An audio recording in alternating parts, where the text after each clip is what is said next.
The brief background of myself is predominantly family upbringing, agnostic with Christian overtones.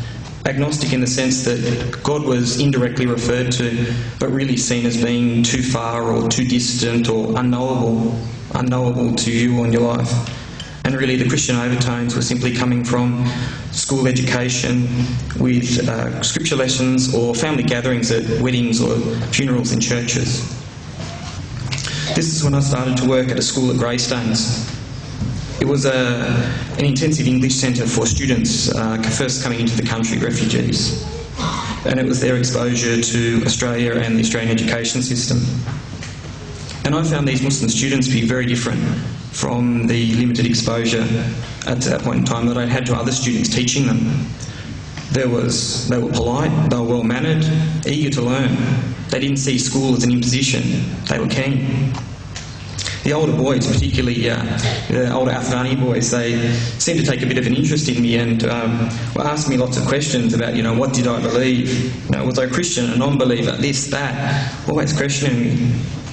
And so I just thought, out of curiosity, I thought, okay, I'll see what this Islam is, just for my own knowledge, nothing more than this. So I borrowed a copy of the Quran from one of the brothers. And I was surprised with what I read. I suppose I didn't really have any ideas in my mind because I'd never really investigated Islam before. But the thing that I remember sticking out to me was the names of the prophets. These were something familiar, very familiar to me. And what I found out to be later, the core tenet about one God only. This is who you turn to, this is who you ask, this is who provides.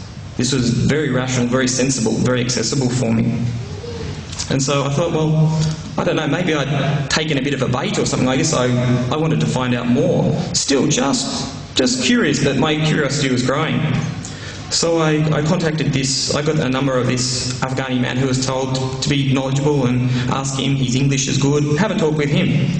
So I made an appointment with him to talk to him at the big masjid at Auburn there, and I met him there one evening. And I can still remember the feeling when I was waiting outside, just getting ready to go in. I don't know, I wasn't nervous, I wasn't anxious, I don't know, I was just feeling a compulsion to do this.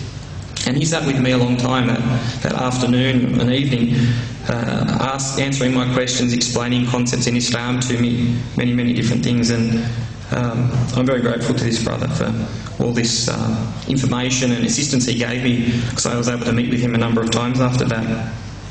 And he explained to me that in order to be a Muslim, it's quite simple.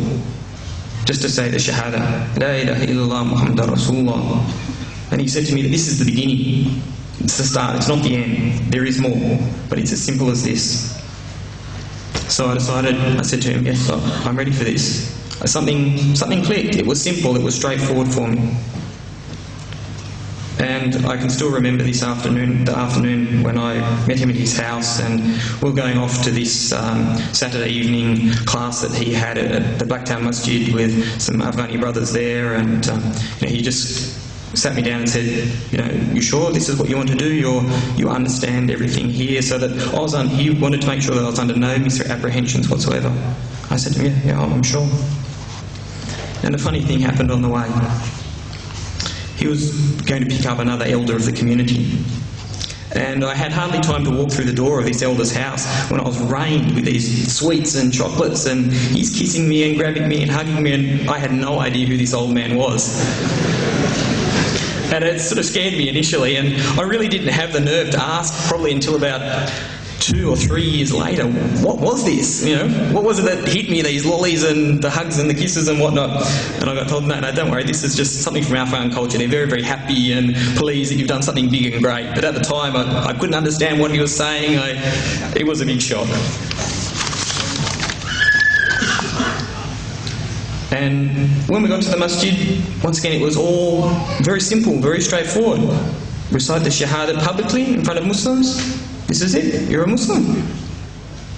I haven't had much opportunity to meet many other reverts, but I think one of the more interesting ones I think I have met was this Vietnamese brother one evening at the masjid. He was just sitting there, very quiet, very unassuming. I started to talk with him, and he told me that he was previously a professional kickboxer. I thought, oh, okay, this is I'll just be very, very nice to you and talk very politely. And he seemed so quiet, and I wouldn't have ever guessed this from him. And we sort of the same thing, how did you come to Islam? How did you come to Islam? This, that. And he was telling me that before, when he wasn't a Muslim, he was in his big major professional bout he was in. And after the bout, he finished and he lost, and it was this Afghani brother he'd fought, another professional kickboxer. And he was commenting to him, how his skill was and his endurance in the fight and this, that. And the brother said to him simply, "It's not me, it's just something from Allah." And this really, apparently, it just shocked him, because I think the impression that he had before was most other fighters really said, it's all me, it's all my skill, it's all this. And apparently that's what led him to investigate further. But in conclusion, to any of the guests, if we have any, or if you can advise your non-Muslim friends that if they're really interested in Islam, don't judge Islam by the Muslims. Look and investigate Islam. Keep your mind and your heart open. Keep it sincere. Read about Islam from reputable sources, not just from anywhere. And don't delay. If the inclination is there and you feel it, go, because Allah might never give this opportunity to you again. There's no guarantee.